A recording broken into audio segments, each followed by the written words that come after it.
Ternyata begini pertolongan Al-Quran di alam kubur dan akhirat. Selain sebagai kitab suci umat Islam yang memberikan petunjuk kepada jalan yang benar, ternyata Al-Quran juga memberikan pertolongan di alam kubur dan akhirat. Dalam sebuah hadits Rasulullah Shallallahu Alaihi Wasallam bersabda artinya, "Aku tinggalkan kepada kamu dua perkara, kamu tidak akan tersesat selamanya selama kamu berpegang dengan kedua-duanya, yaitu kitab Al-Quran dan sunnahku." Hadis riwayat Al-Hakim. Kemudian siapakah yang diberi pertolongan oleh Al-Quran ketika di alam kubur dan akhirat? Beginilah orang yang mendapatkan pertolongan dari Al-Quran pada saat di alam kubur dan akhirat. Ketika hidup di dunia mereka adalah rajin membaca Al-Quran, mentadabburi, memahami, menghafalkan dan mengamalkannya dalam kehidupan sehari-hari. Sebagaimana Rasulullah bersabda dalam hadits artinya, bacalah Al-Quran karena Al-Quran akan datang pada hari kiamat nanti sebagai pemberi syafaat bagi yang membaca, mentadabburi dan mengamalkannya. Bacalah dua cahaya yaitu surah Al-Baqarah dan Ali Imran karena keduanya datang pada hari kiamat nanti seperti dua awan, atau seperti dua cahaya sinar matahari atau seperti dua ekor burung yang membentangkan sayapnya, keduanya akan menjadi pembela bagi yang rajin membaca dua surat tersebut. Hadis riwayat Muslim, 1910. Pada kitab La'ali Masnunah dalam riwayat Al-Bazzar menjelaskan bahwa apabila seseorang meninggal dunia, ketika orang-orang sibuk dengan kain kafan dan persiapan pemakaman, tiba-tiba seseorang yang sangat tampan berdiri di kepala mayat. Ketika kain kafan mulai dipakaikan, dia berada di antara dada dan kain kafan. Setelah dikuburkan dan orang-orang meninggalkannya, datanglah dua malaikat yaitu malaikat Munkar dan Nakir yang berusaha memisahkan orang tampan itu dari mayat agar memudahkan proses tanya jawab. Akan tetapi orang tampan itu berkata, "Ia adalah sahabat karibku, dalam keadaan bagaimanapun aku tidak akan meninggalkannya.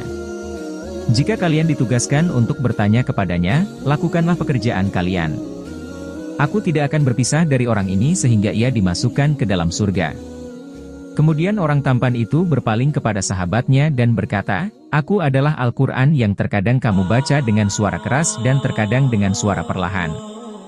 Jangan khawatir setelah menghadapi pertanyaan Munkar dan Nakir ini, engkau tidak akan mengalami kesulitan." Setelah para malaikat selesai memberikan pertanyaan, ia melemparkan tempat tidur dan permadani dari sutera yang penuh dengan kasturi dari Malailala. Ternyata tidak di alam kubur saja Al-Quran menolong orang yang gemar membacanya dan syafaat Al-Quran juga diberikan kelak di alam akhirat. Dalam sebuah hadits Rasulullah menjelaskan bahwa kelak di hari kiamat, Al-Quran akan memohon langsung kepada Allah Subhanahu wa Ta'ala agar menganugerahkan kepada pembacanya sebuah mahkota kemuliaan. Kemuliaan ini tidak akan didapatkan seorang pun kecuali bagi mereka yang gemar memperbanyak membaca Al-Quran.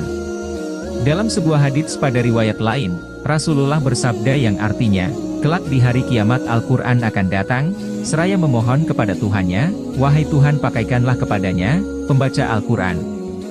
Kemudian dia dipakaikan mahkota kemuliaan, kemudian Al-Quran memohon lagi, "Wahai Tuhan, ridalah dia." Kemudian Allah pun meridhoinya.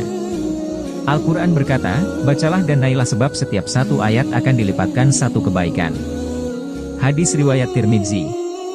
Syekh Faisal Al-Mubarak menjelaskan bahwa hadits ini adalah motivasi dan perintah agar kita selalu membaca Al-Quran, dan bahwasanya Al-Quran akan memberikan syafaat bagi penjaganya yaitu orang-orang yang selalu membacanya, berpegang teguh dengan kandungannya, melaksanakan perintahnya dan menjauhi larangannya. Tatris Riyad Al-Shalih ayat 579. Dalam Musannaf Ibnu Abi Syaibah, Ibnu Abbas berkata, "Siapa yang membaca Al-Quran dan mengikuti petunjuknya, maka Allah akan memberinya hidayah di dunia, dan melindunginya dari buruknya hisab amal di hari kiamat kelak. Sebab Allah berfirman, maka barang siapa mengikuti petunjukku maka tidak akan sesat di dunia dan tidak sengsara di akhirat." Quran Surah Taha ayat 123.